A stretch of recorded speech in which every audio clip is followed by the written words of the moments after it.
Lisa's got some longer hair, and your Buzz Barber clipper is great for clipper cutting longer lengths of hair. Just because we're clipper cutting doesn't mean we're clipper cutting short. We're going to use our Buzz Barber clipper to create a classic bobbed haircut on Lisa. Take a look.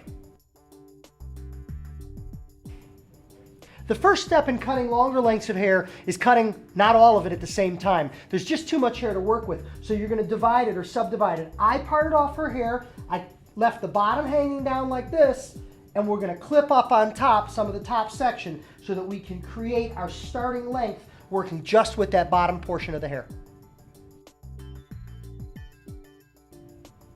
The next step is to create our guide length for the haircut.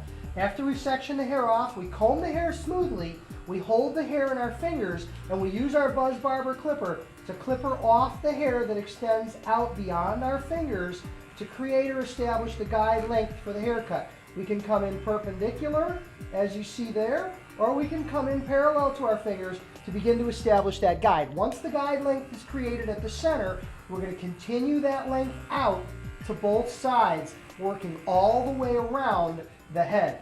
To keep things even and precise, it helps if you start at the center and you go out to one side, and then you go back to the center and go out to the other side. Alternating back and forth from side to side like that helps to create a nice even haircut all the way around. Once the guide length has been created, take more hair down little by little. If they've got really thick and heavy hair, take small amounts of hair, but if their hair is thinner and finer, you can drop down a little more hair. Kind of the rule in hair cutting is, if you can't see the guide length through it, don't cut it. You want to keep track of and be sure you can continue to see that guide length you created. Comb sections down, look for the guide, and simply match them up. It's that easy. Follow the guide and don't cut your guide.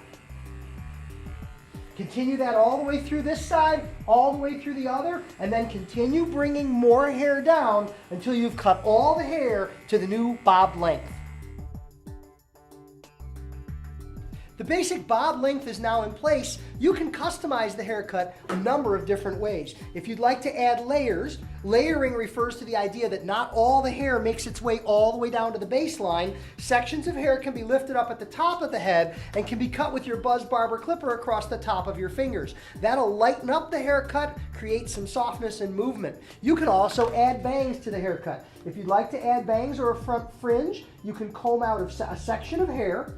That section of hair can be trimmed at the eye, above the eye, or shorter if you'd like. Again, with your Buzz Barber clipper against your fingers to create a fringe length. You can also create angling and details in through the sides to connect the fringe to the bottom. In order to connect the fringe to the bottom, sections of hair would be combed down and clippings would be made along the length throughout the entire face. A basic bob can be customized many different ways, and your Buzz Barber clipper gives you all the choices and options. Lisa's bob haircut is a great example of clipper cutting longer lengths of hair. Just because we're clipper cutting doesn't mean we're clipper cutting short. We can clipper cut any length of hair with our Buzz Barber clipper as long as we have some tips, tricks, and techniques, the things that make it easy to make your Buzz Barber clipper do great things with any length of hair.